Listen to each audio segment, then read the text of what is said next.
Homeschooling Mom 24 and Chaos Coordinator since 2009. It's late here, sorry for the lighting and the really messy bedroom. This room is not a high traffic area unless I'm in here working. I try to hide in here on my planning weekends, and even though I feel really bad for leaving my husband alone for the entire weekend, it's kind of like a little treat and vacation for me because I love this gig of curriculum creating. This video is going to try to be fast of what my 7th grader has this year for her curriculum. I'm going to do a video as well for my 2nd grader and my kindergartner later, but I just got my 7th graders done, so it's fresh in my head, and I'm going to show you real quick the curriculum that I have. Down below, I will have a link to my playlist, and that goes through everything via subject. So this video is by grade, the playlist below is by subject, and I kind of go into more details to why I chose those particular curriculums. So without further ado, let's get going. We always start our day off, that's a lie. We usually sometimes start our day off with prayer and pledge, and then she has math, and we use Math-UC. She's in Zeta, and I think she'll probably end the year just starting the next one, which is pre-algebra. Next up, for building critical thinking skills, because I think that's kind of important, especially nowadays. Building thinking skills, some of it she likes, some of it she doesn't, but I tell her just 1 page a day is fine. So she does 1 page out of here a day. This is level 3, grades 7 through 12. So we'll be using this book for quite some time. Next up is language arts. I use Sonlight's curriculum for language arts. I do not use everything. There is a lot here, as you can see. Goes every day. We do a 4-day school week. I use most of the history and geography, and I always do the read alouds of the readers. Remember, you can always pick and choose. She's on level G, first year of world history. Right now, she is listening to Story of the World. Every year has a poetry book, so she's going through poetry, and she always has at least 2 books that she's going through for history. She's reading things like Mara, Daughter of the Nile, and The Golden Goblet. Editor Kim here. One thing that is so nice is that I don't have to read these books ahead of time. Sonlight does such an amazing job. I know I don't have to worry about a darn thing in these books, and if there is something I do have to worry about, they say it in the materials that they give you, and it's usually stuff that my kids can handle. I am ever so grateful that I have a place I can trust that has read these books before, and they give me the questions to ask to make sure that they are on par with reading comprehension. Also, my kids think I've read them and know what's going on because I'm a good faker. That's our little secret, at least until the kids watch this video. So for Bible reading and personal prayer, this year she's going through the International Bible Field Guide, and I have her just work her way through that.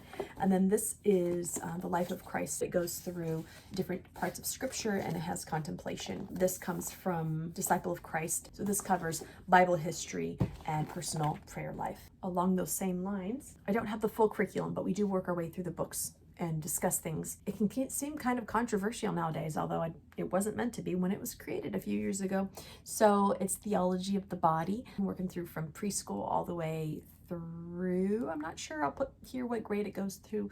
This brings up lots and lots of good discussions. For science, she's working on chemistry for the logic stage. This is from elemental science. It comes with kits with all of the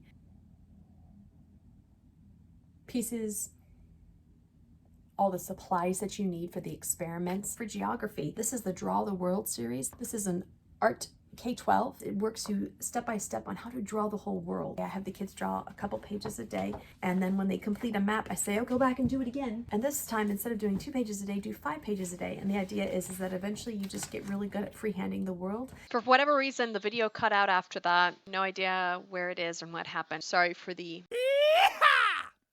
bird noises in the background. John has discovered a favorite book of ours. What we do for art appreciation, which I'll mention in another video, and I'll have the actual books out. She takes piano through Hoffman Academy. It's an online thing, and she'll be picking up Creating a Masterpiece again next semester. Here is the Raspberry Pi. So the introduction to the Raspberry Pi was lost on that video too, I guess. My husband picked out the technology piece for the kids. As he said, it teaches the kids both hardware and software, and it easily translates to both Mac and PC.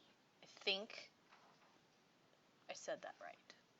I have not even looked through this. My husband has, though. And this is what the basic looks like. It's essentially a little computer, and it has lots of hookups for various things. So this is something all the kids will be able to use in the future. There's lots of cords and things that come with it. Their own mouse, a little keyboard, but it teaches them how to hook up everything My husband is a big fan of it, and he's a big techie guy, so it's one of her favorite things. She asks to do it. It's not even on her list, but she makes sure she asks, so you know it's a good thing when the kid asks to do it. And finally, she has one current event report a week, and she writes a summary and her opinions on it, and then at dinner on Thursday nights she reads it to the family. Or she'll catch up one evening like tonight and read 6 reports in one evening because we forget about it during the week. Too much, Kim, you're talking too much. So that is what my 7th grader has done. She usually can finish by 10 or 11 o'clock depending on the day and what she has scheduled. She has the rest of the day. She usually takes a nap in the middle of the day, and she'll cook something if she feels like it. She'll be outside playing with the kittens or going for a bike ride. Really gets to just be a kid, and I'm okay with that. Let me know if there's any subject that I'm forgetting. I always feel like I'm forgetting something, but this is our 4th year, so I kind of feel like we have everything under control. I could be missing something I don't know. That is the complete guide to our homeschooling curriculum for 7th grade. Stay tuned for the other grades unless they're already out, and they'll be linked below. Remember, it is okay to make mistakes. The important part is to learn from them. God bless.